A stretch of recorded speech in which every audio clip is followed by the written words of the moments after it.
Welcome back to Shetty SPT vlog. ನಾನು ನಿಮ್ಮ ದೀಕ್ಷಿತ್ ಶೆಟ್ಟಿ. ಮತ್ತೊಂದು ವ್ಲಾಗಿಗೆ ಸ್ವಾಗತ. ಮತ್ತೆ ಹ್ಯಾಪಿ ಹೋಲಿ ಗಾಯ್ಸ್. ಇದು ನಿಮಗೆ ಗನ್ ನೆನಪಿದ್ಯಾ? ನಾವು ಸಣ್ಣ ವಯಸ್ಸಲ್ಲಿ ಇದ್ದಾಗ ಈ ಗನ್ನನ್ನು ಯೂಸ್ ಮಾಡ್ತಿದ್ವಿ, ವಾಟರ್ ಗನ್. ಹೋಲಿ ಟೈಮಲ್ಲಿ ಮಾತ್ರ ನಮ್ಗೆ ಈ ಗನ್ ಎಲ್ಲ ನೆನಪಾಗೋದು. ಅವಾಗ 15 ರೂಪಾಯಿ ಏನೋ ಇತ್ತು, ಇವಾಗ 25 ಮಾಡಿದ್ದಾರೆ. ಫುಲ್ ಬೆಂಗಳೂರಲ್ಲಿ ಫುಲ್ ಕಲರ್ಮಯ ಆಗಿದೆ. ಬೆಂಗಳೂರು ಎಲ್ಲಿ ನೋಡಿದ್ರು ಕಲರ್ ಕಲರ್ ಕಲರ್ ಕಲರ್ ಆಗಿದೆ ಫುಲ್. ಅದಕ್ಕೆ ನಂಗೂ ನೆನಪಾಯ್ತು, ಅದಕ್ಕೆ ಈ ಸಣ್ಣ ಗನ್ ಇಟ್ಕೊಂಡ್ ಬಂದೆ. ಅಂದ್ರೆ ಯೂಸ್ ಇಲ್ಲ ನನಗೆ, ಆದ್ರೂ ಒಂದು ನೆನಪಿಗೆ ಅಂತ ಇಟ್ಕೊಂಡ್ ಬಂದೆ. ನಿಮ್ಗೆ ನೋಡ್ಬೋದು, ಇವಾಗ ನಾನು PG ಬಿಟ್ಟು ಬನ್ನೇರ್ಘಟ್ಟದ ಹತ್ರ ಒಂದು ರೂಮ್ ಇದೆ ನಮ್ಮ ಊರವ್ರದ್ದೆ, ಅಲ್ಲಿ ಇವಾಗಿದ್ದೇನೆ. ಎಂತಕ್ಕಿದ್ದೇನೆ ಅಂದ್ರೆ, ಒಂದು 4-5 ದಿವಸದ ಹಿಂದೆ ನಮ್ಮ ಅಮ್ಮನೊಂದು ಆಪರೇಷನ್ ಇತ್ತು. ಅಂದ್ರೆ ಸುಮಾರು ವರ್ಷ, 1-2 ವರ್ಷ ಹಿಂದೆ ಹೇಳಿದ್ರು ಡಾಕ್ಟ್ರು ಒಂದು ಆಪರೇಷನ್ ಆಗ್ಬೇಕು ಅಂತ. ಅದು ಗೆಡ್ಡೆದು ನಿಮ್ಗೆ ಗೊತ್ತಿರ್ಬೋದು, ಆಲ್ಮೋಸ್ಟ್ ಎಲ್ಲ ಲೇಡೀಸ್ ಅಥವಾ ಜೆಂಟ್ಸ್ ಇಬ್ಬರಲ್ಲೂ ಒಂದು ಗೆಡ್ಡೆದೊಂದು ಸಮಸ್ಯೆ ಕಾಣಿಸ್ಕೊಳ್ಳುತ್ತೆ. ಅದು ಗೆಡ್ಡೆ ರಿಮೂವ್ ಮಾಡಬೇಕಿತ್ತು, ಅದಕ್ಕೆ ಆಪರೇಷನ್ ಮಾಡಿಸ್ಬೇಕಂತ ಹೇಳಿದ್ರು. ಬಟ್ 1-2 ವರ್ಷ ಮಾಡಿರಲಿಲ್ಲ. ಇವಾಗ 4-5 ದಿವಸದ ಹಿಂದೆ ಆಪರೇಷನ್ ಆಯಿತು. ಅದೇ ಟೆನ್ಷನಲ್ಲಿ ಇದ್ವಿ ನಾವೆಲ್ಲರೂ ಕೂಡ. ಅಮ್ಮಂದು ಅಂದರೆ ಏನಾಗುತ್ತೆ ಅಂದ್ ಭಯ ಇದ್ದೇ ಇರುತ್ತೆ. ಒಂದು ಯಾರಿಗೇ ಆಗಲಿ, ಇವಾಗ ನಮ್ಮ ರಿಲೇಷನ್ ಅಲ್ಲಿ ಆಗಿರಲಿ, ಫ್ರೆಂಡ್ಸ್ ಅಲ್ಲಿ ಆಗಿರಲಿ, ಯಾರ್ದಾದ್ರೂ ಒಂದು ಆಪರೇಷನ್ ಇರುವಾಗ ನಮಗೆ ಒಂದು ಟೆನ್ಷನ್ ಇದ್ದೇ ಇರುತ್ತೆ. ಏನಾಗುತ್ತೆ, ಎಂತ ಆಗುತ್ತೆ ಅಂತ ಒಂದು ಭಯ ಇದ್ದೇ ಇರುತ್ತೆ. ಇವಾಗ ಆ ಭಯ ಎಲ್ಲ ಹೋಗಿದೆ, ಆಪರೇಷನ್ ಕಂಪ್ಲೀಟ್ ಆಗಿದೆ. ಅದಕ್ಕೆ ನಾನಂತೂ ಖುಷಿಯಾಗಿದ್ದೇನೆ. ಅದಕ್ಕೆ ಒಂದು 4-5 ದಿವಸ ವ್ಲಾಗ್ ಮಾಡಿರಲಿಲ್ಲ, ಯಾಕೆಂದ್ರೆ ನಾನು ಅಲ್ಲೇ ಇದ್ದೆ ಹಾಸ್ಪಿಟಲಲ್ಲಿ. PGಗೆ ಹೋಗೋದು, ನೆಕ್ಸ್ಟ್ ಹಾಸ್ಪಿಟಲಿಗೆ ಹೋಗೋದು, PGಗೆ ಹೋಗೋದು, ಹಾಸ್ಪಿಟಲಿಗೆ ಹೋಗೋದು, ಅಷ್ಟೇ ಇತ್ತು. ಇನ್ನೊಂದು ಏನಂದ್ರೆ, ನನಗೆ ತುಂಬಾ ಖುಷಿಯಾಗಿದ್ದ ಆ ಹಾಸ್ಪಿಟಲಲ್ಲಿ ಪ್ರತಿಯೊಬ್ರು ಗಾಯ್ಸ್, ನರ್ಸಿಂದ ಹಿಡಿದು ಡಾಕ್ಟ್ರು, ಮತ್ತೆ ಅಲ್ಲಿ ಯಾರು ಕ್ಲೀನಿಂಗಿಗೆಲ್ಲ ಬರ್ತಾರೆ ನೋಡಿ, ಪ್ರತಿಯೊಬ್ರು ತುಂಬಾ ಒಳ್ಳೆಯವರು ಅಂದ್ರೆ ತುಂಬಾ ಒಳ್ಳೆಯವರು. ಆಪರೇಷನ್ ಆದ್ಮೇಲೂ ಅಥವಾ ಆಪರೇಷನ್ ಆಗೋ ಮುಂಚೆನೂ ತುಂಬಾ ಕೇರ್ ಮಾಡ್ತಿದ್ರು. ಮತ್ತೆ ಫುಡ್ ವಿಷಯದಲ್ಲೂ ಹಾಗೆ ತುಂಬಾ ಒಳ್ಳೆ ಕ್ವಾಲಿಟಿ ಫುಡ್ ಕೊಡ್ತಿದ್ರು. ಮತ್ತೆ ಡಾಕ್ಟ್ರು, ನಮ್ಮ ಅಮ್ಮಂದು ಆಪರೇಷನ್ ಮಾಡಿದ ಡಾಕ್ಟರ್ ಹೆಸರು ಮಂಗಳ ಅಂತ.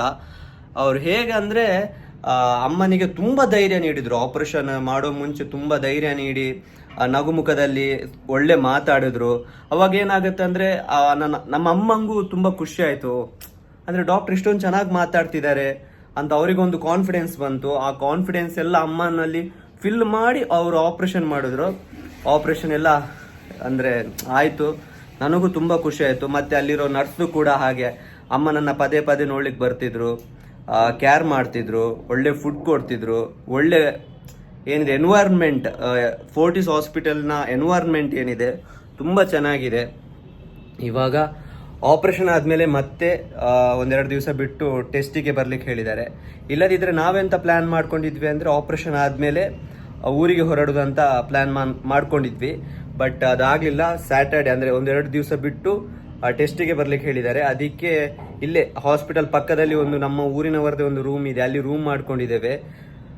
ಈ ವ್ಲಾಗ್ ಅಲ್ಲಿ ನಿಮಗೆ ನಾನು ಒಬ್ಬರನ್ನ ಗೆಸ್ಟನ್ನು ತೋರಿಸ್ತೀನಿ. ತುಂಬಾ ಸ್ಪೆಷಲ್ ಗೆಸ್ಟ್ ನನ್ನ ಲೈಫಲ್ಲಂತೂ. ಅದು ಬೇರೆ ಯಾರು ಅಲ್ಲ, ಅದು ನಮ್ಮ ಅಮ್ಮ. ಇಲ್ಲೇ ಇದ್ದಾರೆ, ಕಾಣಿಸ್ತಿದ್ಯಾ? ಅವ್ರು ಈಗ ಫ್ರೂಟ್ಸ್ ಎಲ್ಲ ತಿಂತಿದ್ದಾರೆ. ಅಂದರೆ ಅವರಿಗೆ ಜಾಸ್ತಿ ಫುಡ್ ಎಲ್ಲ ತಿನ್ಲಿಕ್ಕಿಲ್ಲ, ಅದಕ್ಕೆ ಫ್ರೂಟ್ಸ್ ಎಲ್ಲ ಕಟ್ ಮಾಡಿ ಕೊಟ್ಟಿದ್ದಾರೆ ಅಕ್ಕ. ಕಲ್ಲಂಗಡಿ ನೀವು ನೋಡ್ತಿರ್ಬೋದು. ಇವಾಗ ಬೆಂಗಳೂರಲ್ಲಿರೋರಿಗೆ ಗೊತ್ತಿರ್ಬೋದು, ಇವಾಗ ಎಲ್ಲಿ ನೋಡಿದ್ರು ಕಲ್ಲಂಗಡಿ. ನಮ್ಮ ಕಡೆ ಎಲ್ಲ ಕಂಬಳದಲ್ಲಿ ಮಾತ್ರ ಕಲ್ಲಂಗಡಿ ಕಾಣ್ಲಿಕ್ಕೆ ಸಿಗುತ್ತೆ. ಬಟ್ ಇವಾಗ ಬೆಂಗಳೂರಲ್ಲಿ ಎಲ್ಲಿ ನೋಡಿದ್ರು ಕಲ್ಲಂಗಡಿ ಇದೆ. ಅದಕ್ಕೆ ಇವಾಗ ಕಲ್ಲಂಗಡಿ ತಿಂತಿದ್ದಾರೆ. ಅವ್ರು ಇವಾಗ ಮುಖದಲ್ಲಿ ನೀವು ನಗು ನೋಡ್ತಾ ಇರ್ಬೋದು. ನನಗಂತೂ ಫುಲ್ ಖುಷಿ ಆಗ್ತಿದೆ ಅವ್ರ ಮುಖದಲ್ಲಿ ನಗು ನೋಡಿ. ಎಂತಕ್ಕಂದ್ರೆ ಆಪರೇಷನ್ ಆಗೋ ಮುಂಚೆನೋ ಅಥವಾ ಆಪರೇಷನ್ ಟೈಮಲ್ಲೂ ಕೂಡ ಸ್ವಲ್ಪ ಭಯ ಇದ್ದೇ ಇರುತ್ತಲ್ಲ. ಬಟ್ ಇವಾಗ ಎಲ್ಲ ಆಪರೇಷನ್ ಆದಮೇಲೆ ಸ್ವಲ್ಪ ನಗ್ತಿದ್ದಾರೆ. ಇನ್ನೂ ರಿಕವರಿ ಆಗಲಿಕ್ಕೆ ತುಂಬ ಟೈಮ್ ಬೇಕು. ಬಟ್ ಇವಾಗ ಸ್ವಲ್ಪ ರಿಕವರಿ ಆಗ್ತಿದ್ದಾರೆ, ಅದೇ ಖುಷಿ. ನಾನು ಮತ್ತು ಅಕ್ಕ ಎಂತ ಪ್ಲ್ಯಾನ್ ಮಾಡ್ಕೊಂಡಿದ್ವಿ ಅಂದರೆ, ಅಪ್ಪ ಅಮ್ಮನನ್ನು ಬೆಂಗಳೂರಿಗೆ ಕರ್ಸ್ಕೋಬೇಕು. ಅಂದರೆ ಕರ್ಸ್ಕೊಂಡಾದ್ಮೇಲೆ ಬೆಂಗಳೂರಲ್ಲಿ ಸ್ವಲ್ಪ ಟ್ರಾವೆಲ್ ಮಾಡಿಸ್ಬೇಕು, ಅವರಿಗೆ ಸ್ವಲ್ಪ ಮಾಲ್ ಎಲ್ಲ ತಿರುಗಿಸ್ಬೇಕೆಲ್ಲ ಪ್ಲ್ಯಾನ್ ಮಾಡ್ಕೊಂಡಿದ್ವಿ. ಬಟ್ ಈ ರೀತಿ ಕರ್ಸ್ಕೊಳ್ತೀವಿ ಅಂತ ಗೊತ್ತಿರಲಿಲ್ಲ. ಬಟ್ ಆಗೋದೆಲ್ಲ ಒಳ್ಳೇದಕ್ಕಂತ ಹೇಳ್ತಾರಲ್ಲ. ಅಮ್ಮ ಬೆಂಗಳೂರಿಗೆ ಬಂದಾದ್ಮೇಲೆ ಆಪ್ರೇಷನ್ ಆಯಿತು. ಅವರಿಗೆ ಜಾಸ್ತಿ ಎಲ್ಲ ತಿರುಗ್ಲಿಕ್ಕೆ ಆಗಲ್ಲ ಇವಾಗ, ನಡಿಲಿಕ್ಕೆ ಅವರಿಗೆ ಸ್ವಲ್ಪ ಬೇರೆಯವ್ರದ್ದು ಸಪೋರ್ಟ್ ಎಲ್ಲ ಬೇಕು. ಯಾಕೆಂದರೆ ತುಂಬ ಟೈಮ್ ತಗೊಳುತ್ತೆ ರಿಕವರಿ ಆಗಬೇಕಂದ್ರೆ ಆಪ್ರೇಷನ್ ಆದಮೇಲೆ. ಇವಾಗ ಒಂದು 2 ಡೇಸ್ ಬಿಟ್ಟು ಟೆಸ್ಟ್ ಅಮ್ಮಂದು ಆದಮೇಲೆ ನಾವು ಊರಿಗೆ ಹೋಗ್ತಿದ್ವಿ. ವೆಹಿಕಲ್ ಎಲ್ಲ ಅರೇಂಜ್ ಆಗಿದೆ, ಅದರದ್ದು ಕೂಡ ವ್ಲಾಗ್ ಹಾಕ್ತೀನಿ, ನೀವು ನೋಡಿ. ಅದರಲ್ಲೂ ಅಮ್ಮನನ್ನು ವ್ಲಾಗಲ್ಲಿ ತೋರಿಸ್ತೀನಿ. ಇವಾಗ ಜಾಸ್ತಿ ತೋರಿಸಲ್ಲ ವ್ಲಾಗಲ್ಲಿ, ಎಂತಕ್ಕಂದರೆ ಅವರಿಗೆ ಇವಾಗ ರೆಸ್ಟ್ ಬೇಕು. ತುಂಬ ಎಷ್ಟಾಗುತ್ತೆ ಅಷ್ಟು ರೆಸ್ಟ್ ತಗೋಬೇಕು, ಯಾಕೆಂದರೆ ರಿಕವರಿ ಆಗಬೇಕಲ್ಲ ಬೇಗ.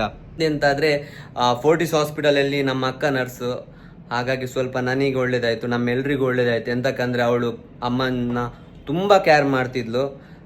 ಯಾಕೆಂದರೆ ಅವಳದೇ ವರ್ಡ್ ಅಲ್ಲ, ಪ್ರತಿ ಸಲ ಅವಳು ಕೂಡ ಓಡಿ ಬರ್ತಿದ್ಲು ಪದೇ ಪದೇ ಪದೇ. ಅವಳು ಇವಾಗ ಇಲ್ಲೇ ಇದ್ದಾಳೆ, ಅಮ್ಮಂದು ಕಲ್ಲಂಗಡಿ ತಿಂತಿದ್ದಾಳೆ. ನೋಡ್ಬೋದು, ಅವಳೇ ನನ್ನ ಅಕ್ಕ.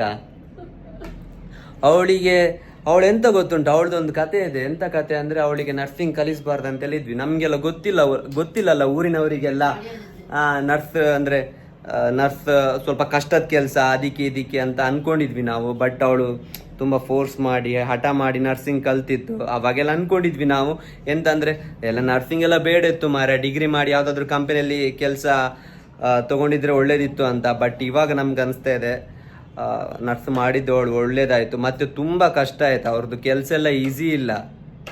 ನರ್ಸ್ ಅವ್ರದ್ದು ಕೆಲಸ ಇದೆಯಲ್ಲ ಅಷ್ಟೊಂದೆಲ್ಲ ಈಸಿ ಇಲ್ಲ, ತುಂಬ ಕಷ್ಟ ಇದೆ ಅಂದರೆ ತುಂಬ ಕಷ್ಟ ಇದೆ. ಪ್ರತಿಯೊಂದು ಯಾರಲ್ಲಿ ಬರ್ತಾರೆ ನೋಡಿ ಪೇಷಂಟ್, ಅವ್ರದ್ದು ಆರೈಕೆ ಎಲ್ಲ ಮಾಡೋದು ಅದೆಲ್ಲ ಮಾಡಬೇಕು. ಅದೆಲ್ಲ ಈಸಿ ಕೆಲಸನೇ ಅಲ್ಲ, ನಿಮ್ಗೆ ಗೊತ್ತಿರ್ಬೋದು. ನೀವು ತುಂಬ ಕಷ್ಟ ಇದೆ ಅಷ್ಟೇ, ತುಂಬ ಕಷ್ಟ ಇದೆ. ಮತ್ತೆಂತಾದರೂ ಹೇಳ್ತೀರಮ್ಮ ನಮ್ಮ ಸಬ್ಸ್ಕ್ರೈಬರ್ಸಿಗೆ? ಎಂತಾದರೂ ಹೇಳ್ತೀರಾ? ನೆಕ್ಸ್ಟ್ ವ್ಲಾಗಲ್ಲಿ ನಿಮ್ಮದು ವ್ಲಾಗ್ ಎಲ್ಲ ಮಾಡ್ತೀನಿ ನಾನು, ಸರಿನಾ? ಅವರಿಗೆ ಇವಾಗ ಶಕ್ತಿ ಇಲ್ಲ ಮಾತಾಡಲಿಕ್ಕೆ, ನಾ ಹೇಳಿದೆಲ್ಲ ರಿಕವರಿ ಆಗಲಿಕ್ಕೆ ತುಂಬ ಟೈಮ್ ಇದೆ ಅಂತ. ಮತ್ತೆ ಇನ್ನೊಂದೇನೆಂದರೆ ಅಮ್ಮನ ಜೊತೆ ಚಿಕ್ಕಮ್ಮ ಕೂಡ ಬಂದಿದ್ದಾರೆ. ಬಟ್ ಅವ್ರು ಇವಾಗ ಹೊರಗಡೆ ಹೋಗಿದ್ದಾರೆ. ಇವಾಗ ಇಲ್ಲಿಲ್ಲ, ಅವ್ರು ಹೊರಗಡೆ ಹೋಗಿದ್ದಾರೆ. ಇಲ್ಲಾಂದ್ರೆ ಅವ್ರನ್ನೂ ಕೂಡ ತೋರಿಸ್ತಿದ್ದೆ.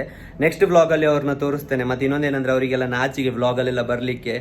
ನೋಡ್ತಾರಲ್ಲ, ನಂದು ವ್ಲಾಗೆಲ್ಲ ಜಾಸ್ತಿ ನೋಡಲ್ಲ, ಬಟ್ ಎಷ್ಟೊಂದು ವ್ಯೂಸ್ ಆಗುತ್ತಲ್ಲ, ಅಷ್ಟು ಜನ ನೋಡ್ತಾರಲ್ಲ, ಅದಕ್ಕೆ ಅವರಿಗೆಲ್ಲ ನಾಚಿಗೆ ಸ್ವಲ್ಪ ಜಾಸ್ತಿ. ಅದಕ್ಕೆ ಅವ್ರು ಇವಾಗ ಹೊರಗಡೆ ಹೋಗಿದ್ದಾರೆ. ನೆಕ್ಸ್ಟ್ ವ್ಲಾಗಲ್ಲಿ ಇವಾಗ ಏನು ಊರಿಗೆ ಹೋಗುವಾಗ ಒಂದು ವ್ಲಾಗ್ ಮಾಡ್ತೀನಿ ಅಂತ ಹೇಳಿದೆ ಅಲ್ಲ, ಅದು ವ್ಲಾಗಲ್ಲಿ ನಿಮಗೆ ತೋರಿಸ್ತೀನಿ ನಾನು ಅವರನ್ನು. ಅವರು ಅಮ್ಮನ ಜೊತೆ ಸಪೋರ್ಟ್ ಆಗಿ ನಿಂತಿದ್ರು.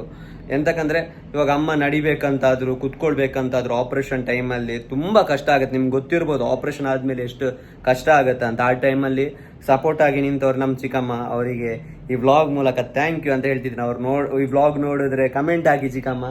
ಮತ್ತೆಂತೆಲ್ಲ ಅಷ್ಟೇ. ಇವಾಗ ಅಂದರೆ ಇದು ವ್ಲಾಗ್ ಅಲ್ಲ, ನಾನು ನಿಮ್ಗೊಂದು ಜಸ್ಟ್ ಕ್ಲಾರಿಫಿಕೇಶನ್ ಕೊಡಲಿಕ್ಕೆ ಬಂದಿದ್ದು. ಎಂತಕ್ಕಂದರೆ ನಾನು 4-5 ದಿವಸ ಆಗಿತ್ತು ವ್ಲಾಗ್ ಅಪ್ಲೋಡ್ ಮಾಡದೆ.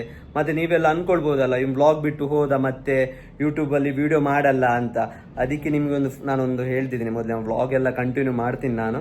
ಬಟ್ 4-5 ದಿವಸ ಮಾಡ್ಲಿಕ್ಕೆ ಆಗಲಿಲ್ಲ. ಎಂತಕ್ಕಂದರೆ ಕಾರಣ ನಮ್ಮ ಅಮ್ಮನೊಂದು ಆಪರೇಷನ್ ಇತ್ತು, ಅದಕ್ಕೆ ಅಷ್ಟೇ. ಇಲ್ಲಿಗೆ ಈ ವ್ಲಾಗನ್ನು ಮುಗಿಸ್ತಿದ್ದೀನಿ. ವ್ಲಾಗ್ ಅಲ್ಲ, ಜಸ್ಟ್ ಒಂದು ಕ್ಲಾರಿಫಿಕೇಶನ್ ಅಷ್ಟೇ.